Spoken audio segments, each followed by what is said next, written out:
I can already hear my brother saying, "You have a website? What?" Hello, I'm Angel, and welcome to my channel, or welcome back if you're a subscriber. I got hacked, and today I'm going to talk about it. So let's get to it. I have a website. I know some of you are probably like, what? I didn't know that. It's true, I do. I don't advertise it a lot.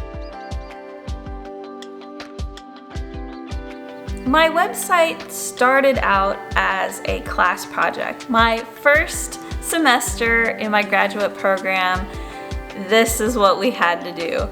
Build a website, and it's how we turned in all of our projects for that class. And we would go out to our classmates' sites and make comments. It was fun. At that point, I knew that I was going to have a digital portfolio to turn in order to complete my master's. And so I've just maintained it all this time.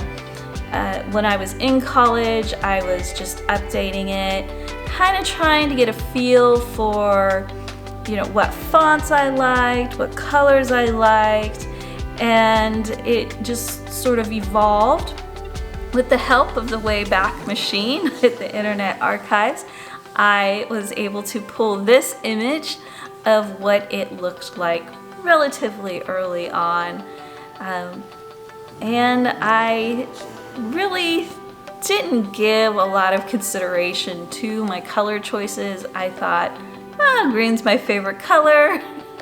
I'll just use green and I'll use these pictures. And as I continue to interact with my site, both on the back end with developing the content and then from the side that the outsiders use, I was like, I don't know that I like the way that looks as somebody visiting the website. I didn't like some of the features that were there. And so all of that really helped me to develop what I wanted the end product to look like. Here is what it started to look like as I got closer to graduation. You can see I've changed the colors, I've changed a little bit of how the layout is, and I really liked the banner across the top to be able to have the drop downs. That was a feature that I was really excited about. I sit down about once a quarter for a couple hours and just read over everything, make sure that everything is up to date. I check my hyperlinks to make sure that they're still active. Anything that is dead either gets deleted or I try to find the new link for it. And it's been pretty good, pretty easy to maintain, low threat, and I only get 4 visitors a month. I mean, it's not something that I widely advertise, obviously. It's just there so that when a potential employer Googles me, because let's face it, they're all Googling us, they find something other than my Facebook page, which is pretty locked down, or my Twitter account, which is, me talking about dogs. I don't tweet about my work really in a way that communicates what I'm doing, how I'm doing. So the website has been that for me, and I think it's been worth the $36 a year that it cost me to have this domain. In December, for the first time in more than 20 years, I decided I was gonna go home to California to visit my friends and family. And while I was there, I did nothing.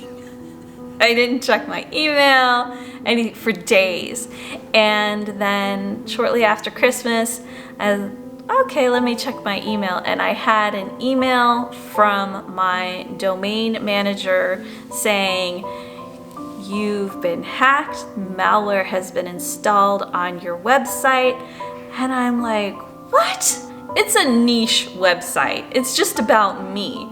Why would somebody put malware on my site that gets like 4 visits a month? It didn't make any sense to me. I felt really upset about it. My husband was just like, calm down. He's an IT guy.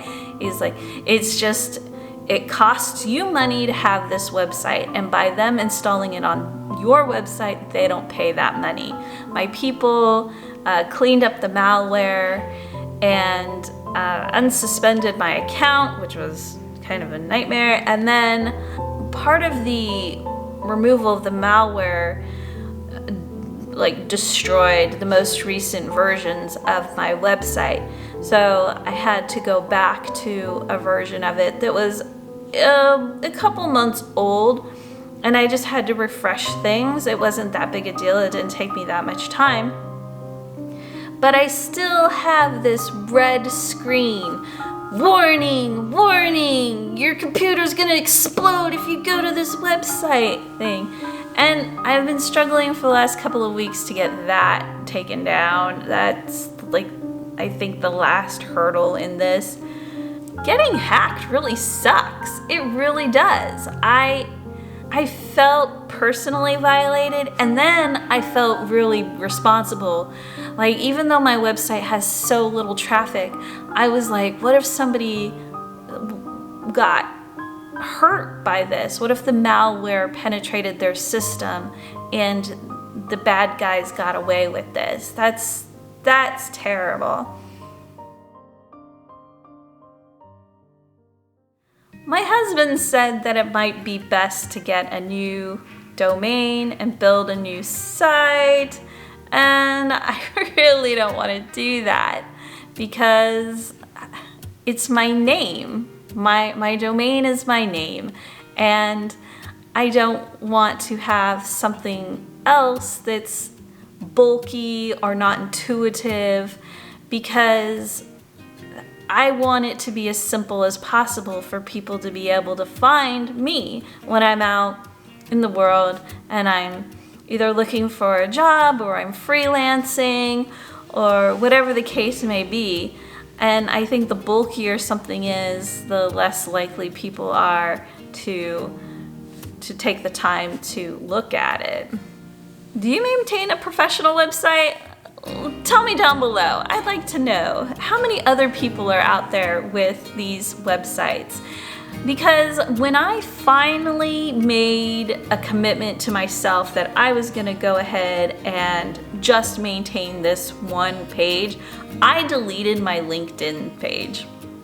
I mean, what was the point, honestly? The only thing that ever happened on LinkedIn was I would get these, oh, we think you might be an interesting fit for this job. And there were never jobs that were interesting to me or that I thought that I was a good fit for. So I didn't really see, I mean, I had the free account, but it was just another platform that I was maintaining. And we only have so much time in a day. And I try to ration out the amount of time that I'm gonna spend on social media. So that is Instagram, Facebook, Twitter, right? I try to spend an hour divided amongst all 3 of those platforms. But I really like my YouTube platform. This is the most time-consuming platform because I have to shoot the videos and edit the videos and then upload them. Uploading takes a really long time. And then there's all this stuff you have to put in. If you've never had a YouTube channel or followed someone showing how they do their videos, it's pretty time-consuming. From filming to editing to uploading, with uploading taking the most amount of time. One video can take about, for me, 3 hours, and I'm not even filming very long videos. So it's the most time-consuming platform. But I like it. I enjoy having a website because I feel like it's a good return on my investment of time and money. I'm optimistic that the red screen will eventually go away and everything will return to normal. But in the meantime, I just have to struggle through it.